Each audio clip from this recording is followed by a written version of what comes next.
Welcome to Around the Empire. I'm your host, Joanne Leon. This is a fully independent podcast. Lend your support at rockfin.com/aroundtheempire, patreon.com/aroundtheempire, or paypal.me/aroundtheempirepod. Also, please like, share, and subscribe. Jeremy Kuzmarov joins us today. We talk about his new article in Covert Action magazine titled How Organized Crime Infiltrated American Business After World War II and Corrupted National Politics from Truman to Trump. In this article, he talks about a book by Jonathan Marshall, which is titled Dark Quadrant, Organized Crime, Big Business, and the Corruption of American Democracy. Jeremy Kuzmarov is the managing editor of Covert Action magazine. He's the author of 4 books on U.S. foreign policy, including one titled Obama's Unending Wars and another titled The Russians Are Coming Again with John Marciano. We recorded this on June 16th, 2021. Jeremy Kuzmarov's here with us, speaking to us from Oklahoma. Hello, Jeremy. It's great to meet you, and thanks so much for coming on the show. Thanks for having me. Hey, if you don't mind, if you could just take a couple minutes to, since it's the first time you're on the podcast, just tell us a little bit about yourself, if you would. Okay, well, I grew up in Canada, and then I went to graduate school in Brandeis in Boston, and that's how I got into kind of the study of the covert dimensions of U.S. foreign policy, because I did my thesis on the connection between the Vietnam War and the drug war. And that was my book, The Myth of the Addicted Army, Vietnam and the Modern War on Drugs. And some of the book was about the media sensationalism over drug use in Vietnam and how that led to the war on drugs. And it also addressed the corruption of the CIA and the CIA support for drug traffickers that was leading to the addiction of U.S. soldiers. And then I did a study of police training because I was also studying the drug war, the drug war response of the Nixon administration and the development of the international war on drugs in Southeast Asia and how they were developing counter-narcotic regiments in Southeast Asia. And these were run out of the USAID. So I did a broader study of police training in the Cold War, not just in Southeast Asia, but throughout the world, and how these programs had originated in the U.S. occupation of Japan after World War II. And it was a window into, the covert Cold War and kind of dark side of U.S. foreign policy. So I pursued a lot of those themes in my research ever since.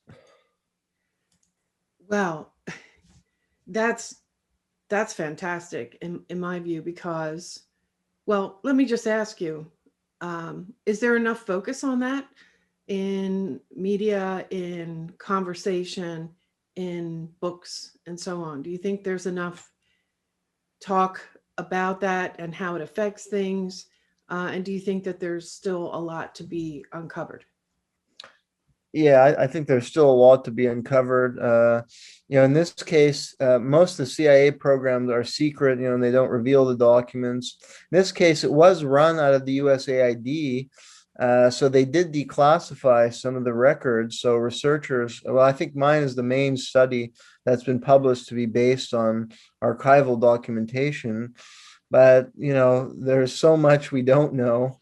And the media just kind of shies away from these topics. Like, even in Afghanistan, the U.S. may be leaving, but there's still a residual force, especially private military contractors, and huge amount of military aid is still going to the Afghan security forces. And so these kind of covert programs are continuing in venues like that. And even in Latin America, a lot of it is packaged under the drug war. And it's rarely scrutinized. Like in Honduras, since the coup, the U.S. has been training very repressive police forces, fitting the pattern of the Cold War, and we almost never hear about this. And Kamala Harris goes to Guatemala to lecture them. Don't come here, but nobody ever asks, why their countries are such a mess and how the U.S. has helped destabilize these countries and empower repressive leaders. And it's these kind of programs that are vital, both historically and even in the present. And there's very limited scrutiny of them. Yeah, well, I'm just now I don't know why I didn't see your work before. In fact, some of my friends were saying, "Oh yeah, we published him over at antiwar.com and such." And but I don't know. There's so much stuff out there, and I missed it. But I want to pre-book you for another interview on that topic when we finish this one, because to me, like you mentioned, and not just, but in Afghanistan, there's a big elephant in the room that no one's talking about. So yeah, this is just a tease for our listeners. We're going to come back and talk about this later too. For today, we're going to talk about an article. You're an editor. You're the managing editor at Covert Action magazine, Yes. um, and this article is titled "How Organized Crime Infiltrated American Business After World War II and Corrupted National Politics from Truman to Trump." And it's a book by Jonathan Marshall. As I mentioned to you, I did get the book. I got the Audible version, and I'm about I don't know, man, maybe 2/3 in, and it is just he focuses on three presidents mainly, though he mentions other ones, but he focuses on Truman, who I hadn't really connected with being super corrupt or organized crime. That's not generally how he is portrayed, as history has gone on. And LBJ, who, of course, everyone knows he was known for being corrupt. However, I didn't know some of the things that Marshall pulls out, like the China lobby and the Asian type things. I did not know those parts of it. And then Nixon. I didn't get to that point in the book yet, but he focuses on these three, and he ties in the businesses, and the mob and the politics. And I do know, I mean, just a tiny little anecdote from when gambling became legal here in Atlantic City in New Jersey.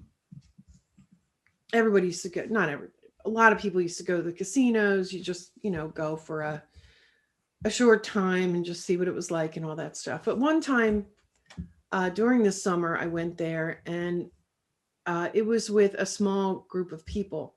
And one of them happened to be a politician, a local politician.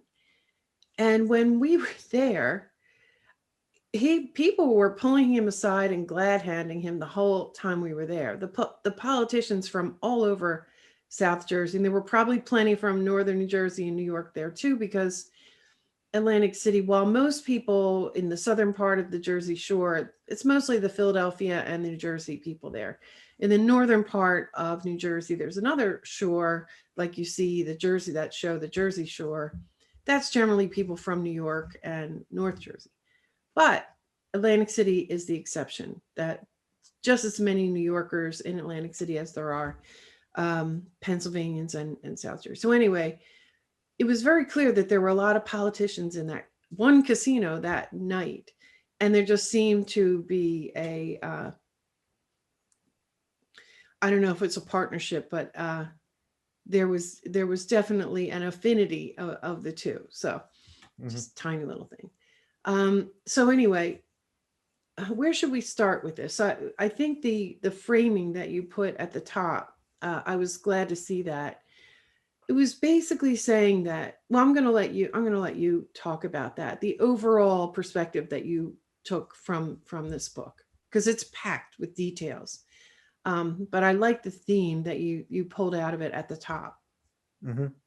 Well, I think, we see this discourse, if you tune into NPR, there's this sense that, Trump was something unique in American politics, and that American, democracy is under threat, or, eroded in the Trump years. And that analysis, I think Marshall shows, and he frames the book this way at the beginning, is very misleading. And it's a very naive view about recent American political history, because Trump didn't come out of nowhere, and many of the negative things we associate with Trump have actually been present in American politics for a long, long time, including the kind of bullying style and the support from incredibly wealthy people, or ties with organized crime that Trump had going back from his real estate career. And that's what Marshall shows, is that American politics became corrupted after World War II. I mean, there is a longer history. I mean, if you do a longer study of corruption in American politics, you could look at the Gilded Age period, which was notoriously corrupt. And it raises questions about American exceptionalism, because we frame the United States as superior to China and Russia, and we can't let them expand their influence around the world because they're authoritarian and democracy will be destroyed around the world. But then when you really look into the underbelly of American politics, you see that America is not a functioning democracy. And as Marshall showed, yeah, it was basically taken over by oligarchic interests and organized crime who are behind these politicians. And he goes into the connections, yeah, and he spotlights Truman, Johnson, and Nixon are the major case studies. And yeah, I think you put it well that many would associate Nixon and Johnson with corruption and corrupt elements, but Truman has this kind of pristine image, and he really debunks that and shows Truman's connection with the Pendergast political machine, and which was a mafia outlet in the state of Missouri, and how they bankrolled and assisted Truman and his rise to power. And it was almost like a game for them, and they could take this because Truman was like a simpleton who had no college education. He was, failure at many things, middling student, and he ran his father's haberdasher business, and it was like a game how they could take this simpleton and make him a U.S. senator and president who would do their bidding. And he gives examples of how he favored them that I can mention if you want. Yeah, I do. I think it's particularly interesting because for a lot of reasons. One is just that we just never associate. We don't really associate big corrupt organized crime with Missouri. Chicago, yeah, which I guess not that far from Chicago. So, but I just don't know anything about that whole um, that whole world. And a lot of things happened. Like if you go by, I think somebody who points this out pretty well is Oliver Stone and Peter.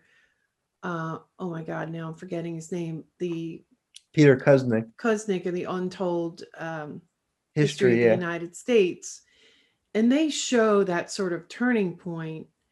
How they ousted the vice president. They brought Truman in. He was like an unknown, and then the deep state, which this author, I actually thought it was kind of amusing in the beginning how much he objects to the term the deep state, but that's for another day. The national security state, whatever uh, I'll just call it the deep state, how they basically grabbed Truman and took things in a particular direction when they could have gone. We didn't have the Cold War didn't have to happen. We didn't have to be at war with the Soviet Union. There was clearly an opening for at least a more peaceful coexistence, that kind of thing. But the Hawks, if you will, just took and drove things in a different direction. So I guess that's why the corruption and Truman thing particularly interested me, because that little bit, sort of that turning point in history, I've gone back and thought about that a lot of times, and I would guess that there may be some connection. This may be part of the reason why. Hmm. I mean, they Yeah, must have been accepted in Washington as well, right? Though, because they put him into the National Party, so it wasn't mhm. just some local Yeah, crime. I think at that convention, yeah, the Stone and Kuznick work is very valuable. I agree in showing that as a major turning point where America took that wrong turn into, leading to the forever wars, uh, and that convention basically they show that a coup d'état took place at the 44 Democratic Party convention when Roosevelt was ill, and Wallace was, it was almost fait accompli, that he would continue as the vice president, be the next president, because he was a very popular vice president. But then there was this blackout and then this kind of horse trading behind the scenes. And I think Marshall addresses how some of the people who were the power brokers at that convention were tied with the Pendergast machine. And there's this guy, Robert Hannigan, was the chairman of the Democratic National Committee, and he was a Pendergast ally. So, I think that's something new in the Marshall work adds to the story, is that these were really corrupt elements positioning Truman and using basically the methods of a coup d'etat, not democratic method, because I think Truman had like 2% of supporters at the convention, and Wallace had overwhelming backing, but they were able to maneuver behind the scenes to get Truman in. And then, there was a corruption scandal regarding the 1936 election. And I think he quashed, Truman, once he was the president, he quashed the investigation. So he saved the Pendergast people from going to jail. And at the same time, he then ramped up the Cold War. The military interests favored him because he ramped up the Cold War with Russia. So there's kind of a confluence of interests, Yeah. and that include corrupt elements as well as the military industry that were behind Truman's ascendancy. And then I guess they cultivate this image of this kind of do-gooder, small town, kind of virtuous, guy, when really he's just a shill for organized crime and military complex. Yeah. I think some people describe this or attribute this shift to the military's need for help at the docks and the organized, the CIA and the military striking a deal with the dock work, with the organized crime in order for the logistics of the war. And that's sort of how it all began. Um, and what do you think of that? Do you think that's, he frames it post World War II? Why just post World War II? Was he just zeroing in, because, there's so much you have to zero in on a particular time frame? Oh, Or, the Marshall. yeah, or do you think that, um, that there, that it really is the roots of the sort of real dissension into, um, collaborating with organized crime Well, families? So, I mean, I think corruption was there before. If you look yeah, the Harding administration, I mean, you can look at the Gilded Age period, and there were some reform initiatives, but in the progressive era. But the Harding presidency is considered one of the most corrupt, with the Teapot Dome scandal, where they took top cabinet officials accepted bribes for oil drilling on public lands. So the corruption's there. I think organized crime does develop more maybe in the early 20th century, and then I think exhibit more of a political influence in the post World War II era. And then I guess Roosevelt with the New Deal was an attempt to kind of reestablish democracy and establish programs, and a political a platform to really elevate the working class. So, I mean, I think, so that maybe is considered more of an idyllic era, maybe in his depiction, and that things really went wrong with Truman, where organized crime was able to really exhibit its clout, starting with him and setting the groundwork for what we saw under presidents like Johnson, Nixon. Of course, you could do updates like with Clinton, if he took the story further, or wrote another volume, you could probe Clinton, because Clinton's brother, Raymond Clinton, who started his career, his uncle, sorry, had ties with organized crime in Hot Springs, Arkansas, and Carlos Marcello was a big gangster. I think he was connected, and that was the original seed money for Bill Clinton's career. And then there's stuff in Mena, Arkansas, and then Obama was connected with some very shady people like Tony Rezko. Then there's Trump. So, I mean, if you look at almost every president, in recent American history, they have these sordid connections, and it started maybe with Truman. I think Roosevelt was better. I don't think you'd find too much corruption in the Roosevelt administration. So I think, it's a kind of declension narrative maybe from Roosevelt. Yeah, I mean, you might even say that a president doesn't get in office without the support of the mafia. Hmm.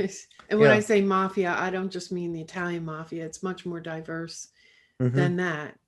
Um, so then he digs into LBJ, and boy, is there a lot there. Hmm. I guess the one thing that jumped out at me from that section was it Baker was his Hmm. right hand man? They call him Yes. Little Lyndon, Hmm. and how Johnson was in big trouble. I'd heard hints of this before. I've never really dug into the. Well, I've read a lot of the JFK things. I'm certainly interested in it, but I'm not particularly good at tons and tons of people and facts and things like that. So sometimes I don't remember all of the names involved, but I don't know. He really put a lot of focus on the fact that LBJ was in big trouble right around the time of the JFK assassination, and that the media, well, first of all, Robert Kennedy, it looks like, was really digging into LBJ's ties and his this guy Baker, his right hand man, the scandals. It does seem like the corruption ebbs and flows. It gets to really bad points, and then sometimes people crack down on it. And Hmm. it looks like RFK was trying to possibly zero in on LBJ and maybe oust him as and bring in a new partner for 64 or whatever.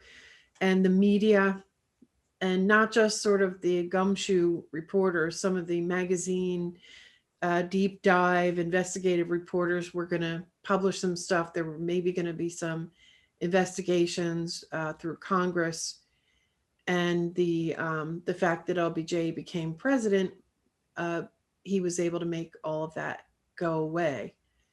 But he puts a lot of focus on the fact that he was in. It was a particularly dangerous point for LBJ.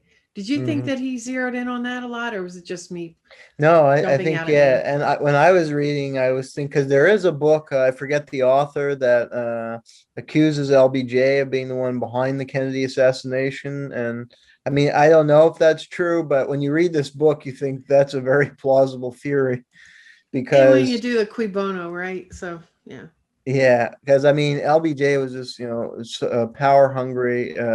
His whole life was consumed with that. And yeah, there was all these, it seemed like they were zeroing in on him right on the eve of the assassination. And there was this Fortis investigation into Baker's influence peddling. He was basically Johnson's like pimp, and he set up these sex clubs where they would go with young women. Johnson and a couple influential senators, after hours. And I think Abe Fortas was running investigation that was kind of, it was coming to the point where he was going to be destroyed. And then there's this assassination, and it turns attention away from these investigations, and they're delayed.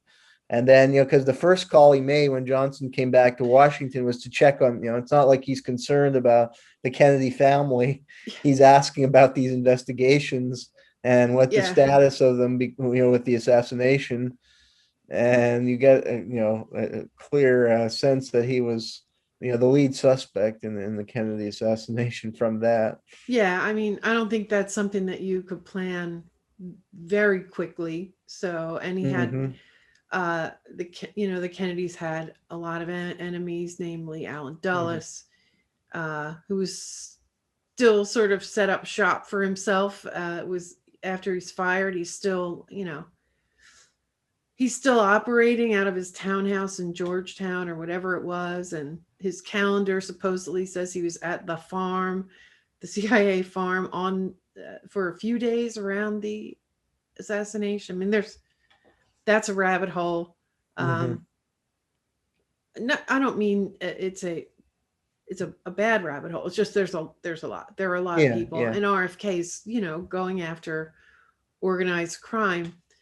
yeah, But yeah. it does send out, I guess it does help people understand how much the CIA, or I don't think that we should necessarily focus on that one agency, because I think that agency is the center of many things, and particularly today, so much privatization.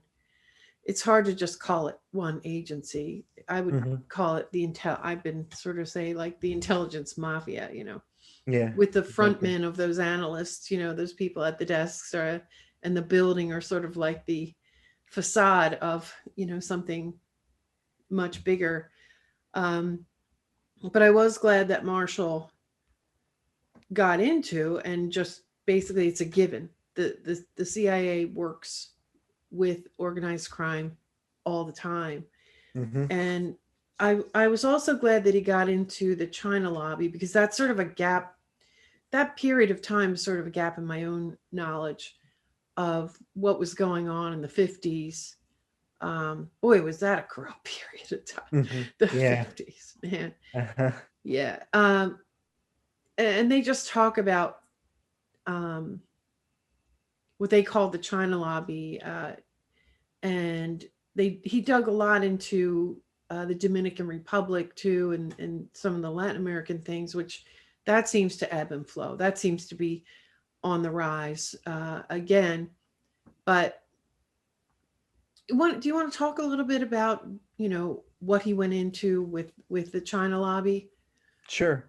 Yeah, and that, as you say, well, China had a civil war between the Maoists, who had actually stood up to the Japanese and had a reform program for the masses, to apply Marxist ideas to help the peasantry in China. So they won what it would say the mandate to rule, or the mandate of heaven. The masses respected the Communist Party, versus Jiang Jieshi was the American favorite. The U.S. had poured all this money in World War II to Chiang, but he was very corrupt and he relied on these warlords. But Chiang built up this lobby. Basically, he sustained his rule for some years and sustained the Civil War by cultivating this, through his lobby network in the United States and these wealthy financiers who worked with him. And he was tied with the loose empire of Time Magazine that heroized him in Time Magazine, which at the time, everybody read Time Magazine. I mean, this is before the internet and even television. So that was really the number one source of news for the whole country, whatever, whether one were Democrat or Republican.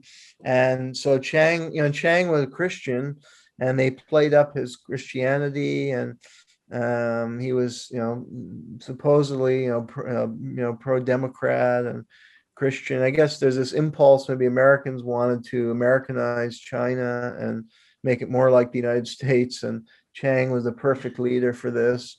But really, he was this very corrupt, violent warlord who, his intelligence chief had even set up like concentration camps where they're carrying out mass killings, but that was just sanitized in the media.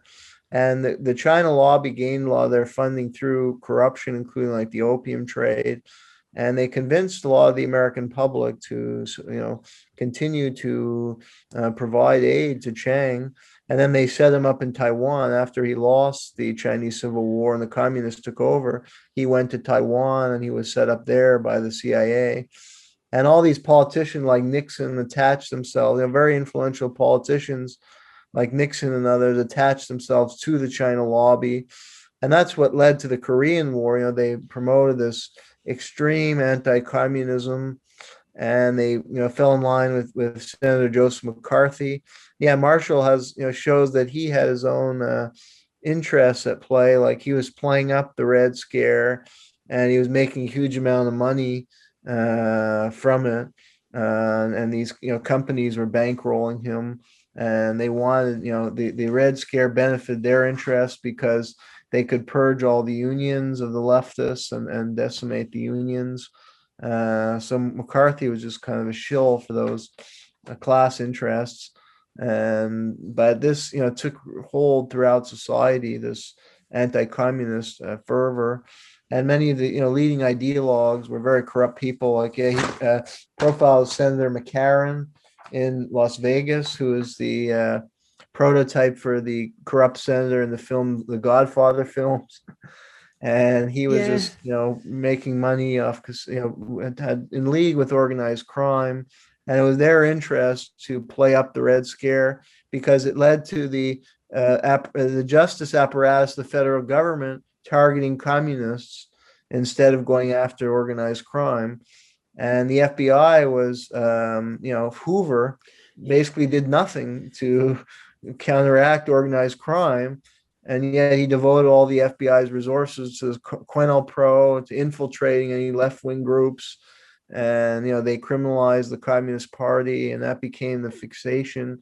And the big winner was the mafia and big business, because the unions were weakened and purged of the more radical and dedicated members.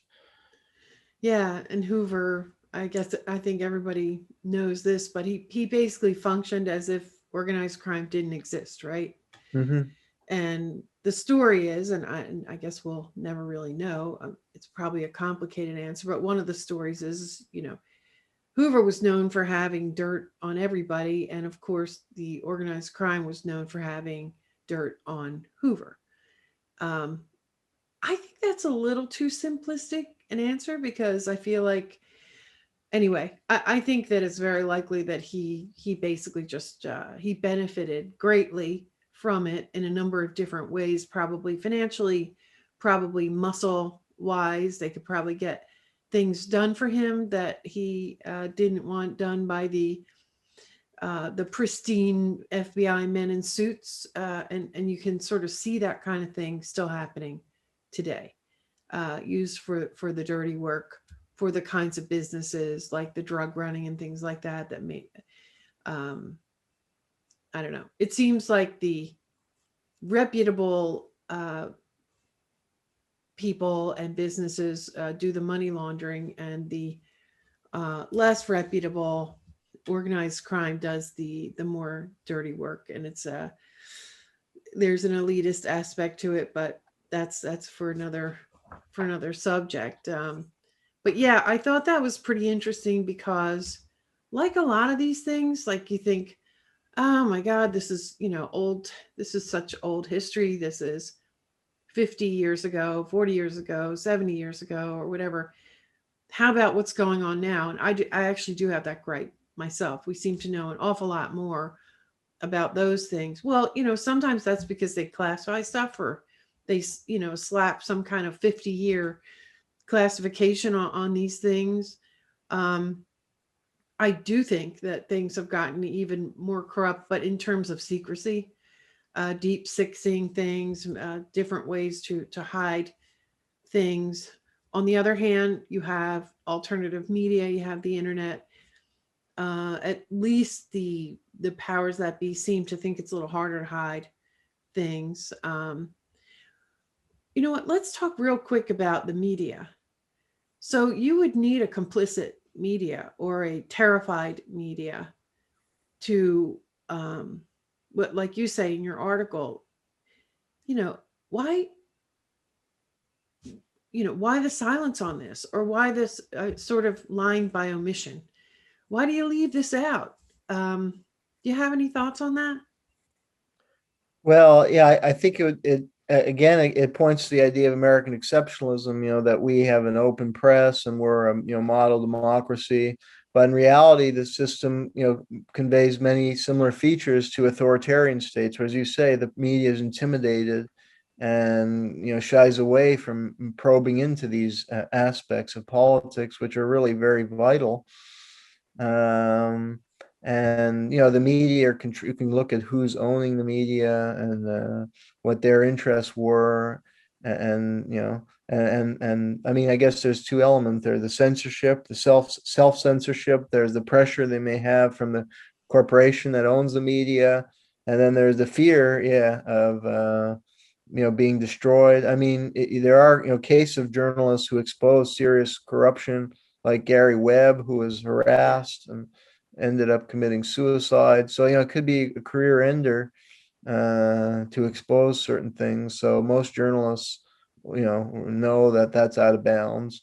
And there are few papers that would even allow them the opportunity to write articles on those topics. Uh, and again, it gets to the point of American exceptionalism that we think, oh, they're backwards in, Colombia, those countries where the drug lords rule, but the reporters who try and report get killed. And but I mean, again, look at Webb. He wasn't murdered, although there is some question marks whether maybe he even was murdered. So, if he wasn't murdered, he was driven out of the profession and driven to Driven to it. suicide. Yeah. So, Yeah, exactly.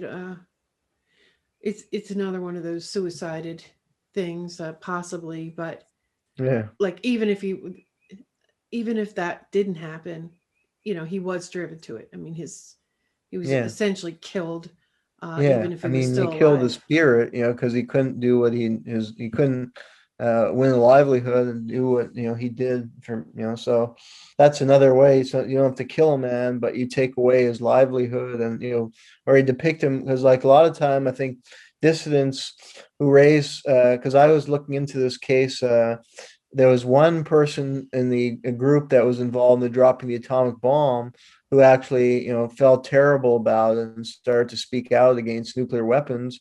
And he ended up in an insane asylum. Like, they depicted him like he was crazy and he was stigmatized. So that happens too. And that, is a feature of like authoritarian states. And I mean, I think that happened in Soviet Russia, like Stalin, the dissidents, he tried to portray them as crazy, and some were confined to mental asylums. So again, it's this point of American exceptionalism that we think we have this great model democracy, but there's really a lot of corruption, just like in other countries. And unfortunately, the human species doesn't always treat itself well, and evil people can rise to power because they're ambitious and ruthless, and that happens in many countries, including ours. Yeah, it's funny. The term evil is a term I really never used that much, not in a serious conversation, but um, I use it a lot more often now, and Yeah, I think that I think that I agree with all that. That there's always been corruption, serious corruption. It's always been under the surface, hidden to some extent. Um, but right now, I also think it ebbs and flows. It gets really, really bad sometimes. yeah, And in order to keep functioning as a quote unquote democracy, as with a facade of democracy, you have to keep it at a certain level, and that may be the real justification for trying to combat corruption. But right now, we seem to be at a level that I personally have never seen before in my life. So I also use that term. Um, we're starting to get toward. We didn't even get into Nixon yet. Should we just say a little bit about the Nixon years before we roll sure. into a bonus question? And obviously, we want to entice people to read the full article and the book too. We can't fit all Mhm. of it into Yeah. one interview. Yeah. Yeah, I mean, there's a lot of rich material in the book. Like with Johnson, there's a discussion of the TFX scandal and how he was bribed by General Dynamics for this major fighter aircraft. Uh, and then with Nixon, yeah, he goes into his long career, starting with his ties with the China lobby and the Dominican lobby. Like, Nixon was very close to the Dominican dictator Rafael Trujillo, who was just like a mobster ruling Dominican Republic. And then he addresses his connection with Murray Chotiner, was his kind of political advisor for many years. And Chotiner, yeah, had represented gang, I think, organized crime in his legal career, and he promoted this kind of sewer level I mean, his advice to Nixon was just like, attack your opponent. That's the strategy. And it's really, American politics just kind of descends into the gutter with a Nixon type figure. And actually, yeah, there was a telling quote from a mobster who had known Nixon named Mickey Cohen. I was like, I can't believe this hustler made it into the White House. He had known him like the early 50s and late 40s, and saw him as just like this kind of hustler who, you know, and somehow he made it into the White House. And he has some revealing, he makes some revealing anecdotes about Nixon's time in office, the kind of things he was doing. I mean, a lot of his donors were very corrupt, corrupt wealthy businessmen, and he would block investigations into them, and he would fire the honest attorney general who was going after them, gets fired, and he puts his own person who quashes that investigation. That's what we saw with Truman as well. Like the Pendergast, he made sure to block that investigation into their boat rigging and other corrupt practices. And that's the power of the presidency, the appointment of attorney general and the like, and so they can choose who to prosecute and protect their donors, who may be very corrupt people or in league with organized crime. And I think like Nixon only went after mafia figures who were affiliated more with Democratic Party politicians. So he had this image as a crime crusader. That's the irony with Nixon, is he ran to office and won on a law and order platform, and yet he's protecting organized crime and protecting his corrupt donors and manipulating the justice system. And that's how we see the corruption kind of filters down, because with the appointment of judges who are corrupt or doing the bidding of certain interest groups, the justice gets compromised, and the whole justice system is corrupted. So that's a very sad thing to see. Yeah, and I think like bringing it up to today. So, and I should add, for the viewer, he goes also into Nixon's connection with Jimmy Hoffa and how he protected him. And Hoffa was, it was an example of how the union movement got corrupted and tied with organized crime. And then he helped Hoffa get out of prison. And even after he had been impeached, or had to resign after the Watergate scandal, his first public appearance was a Teamster golf event, and he was like golfing with these Teamsters who had been tied with organized crime. So and it showed the milieu Nixon kind of swam in, was all these kind of corrupt elements in American life. yeah, and I mean, as you mentioned, the guy who said like he couldn't believe this too big corrupt guy, became president. Well, I don't know. When you look at it with a certain perspective, couldn't you say the same about Clinton, or that he came through the Ivies, but that doesn't make you not corrupt. Yeah. Then you got George Bush. Obama also tied up with although it's, very much hidden, he's just a community organizer for all those years. And then Trump, like the people who are don't have the derangement syndrome, if you will, and sort of are able to look at things with a more unbiased or a clearer eye, will say that Trump is not the problem; he's a symptom.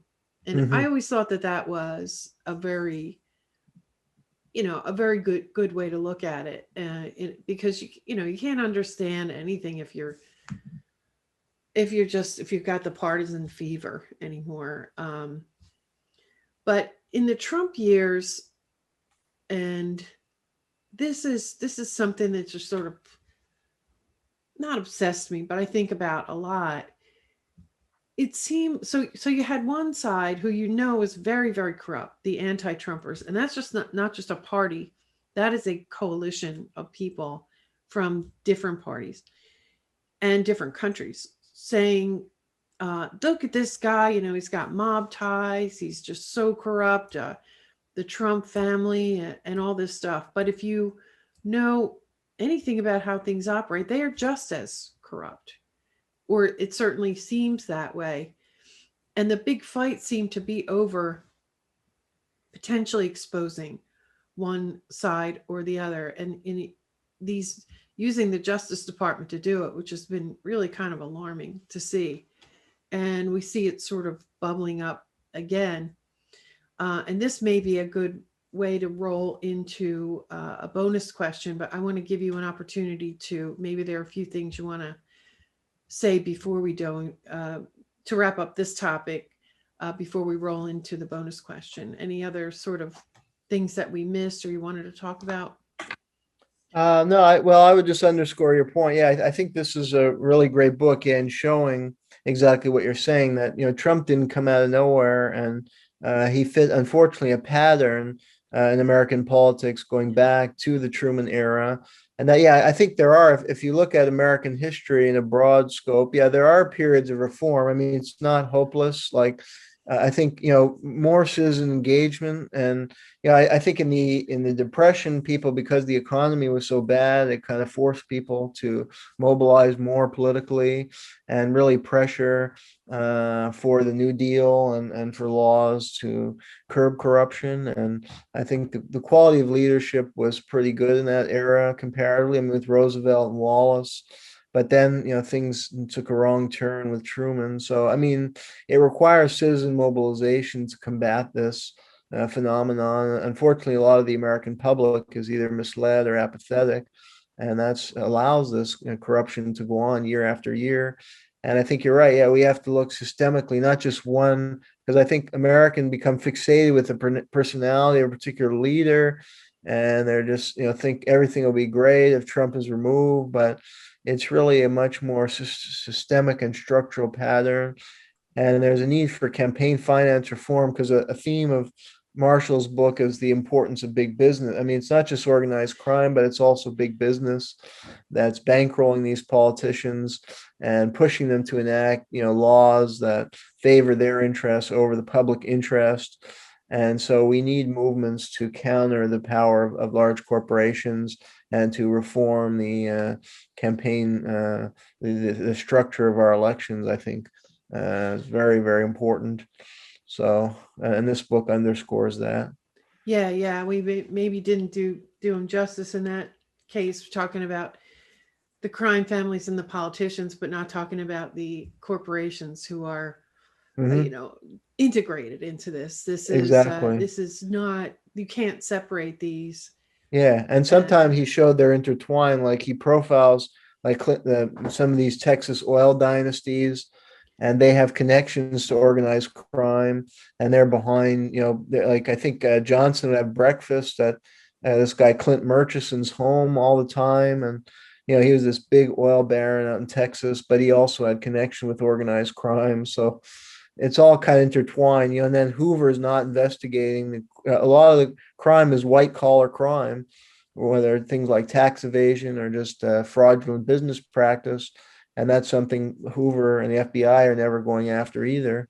And that's something I think citizens movement can demand, that our law enforcement agencies, notably like the FBI, target white collar crime. And that should be a priority, instead of going after, left wing groups or, activist groups like they've done. yeah. And so from here, let's roll into the bonus question, which is about a more recent article that you wrote, where you asked the question: was January 6th a dress rehearsal for a coup d'etat in the United States?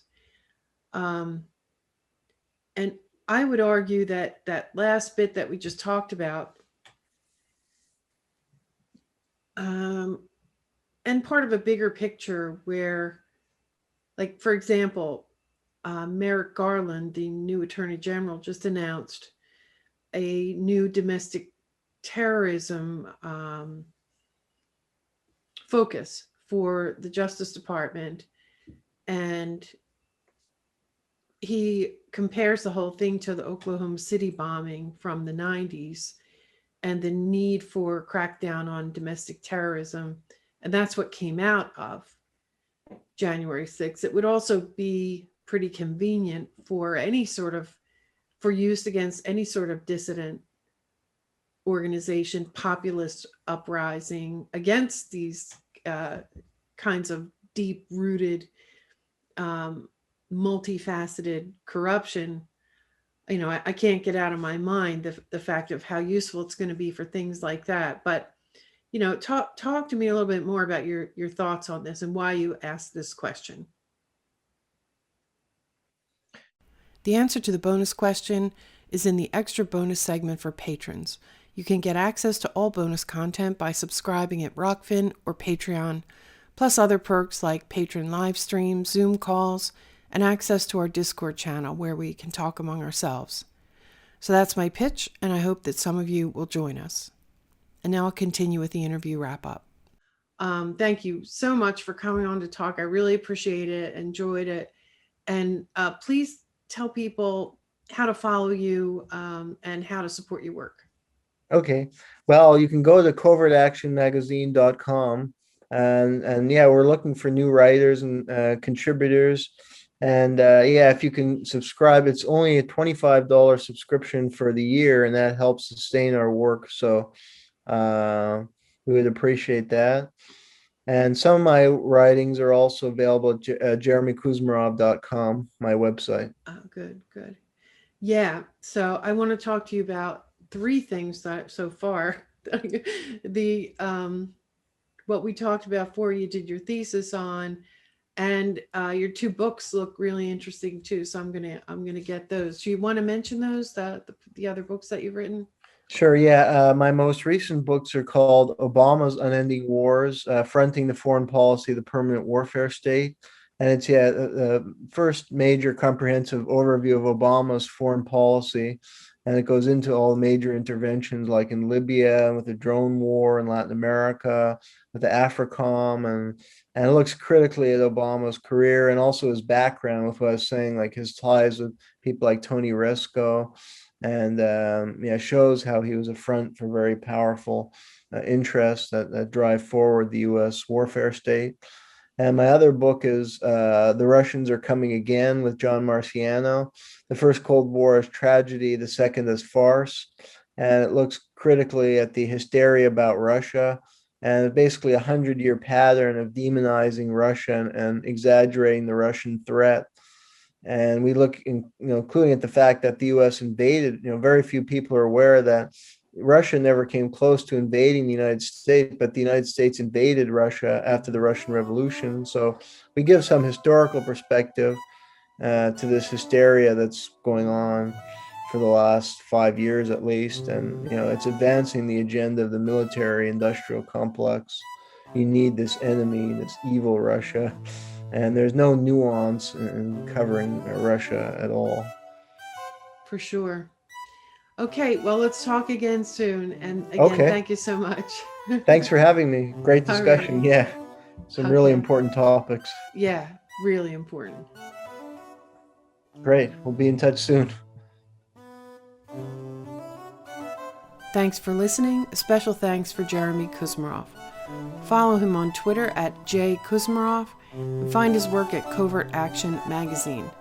Also look for his books, Obama's Unending Wars and The Russians Are Coming Again with John Marciano. This podcast is independent media. Listener support's really important. Rockfin.com/Around the Empire, Patreon.com/Around the Empire, or PayPal.me/Around the Empire Pod. You can find it on any mobile podcast app, on the website aroundtheempire.com, on Rockfin, Patreon, and on YouTube. Right now working on uploading the entire archive to Odyssey. Don't forget to like, share, and subscribe. Follow on Twitter @Around the Empire, and we'll see you next time. Take good care, everybody.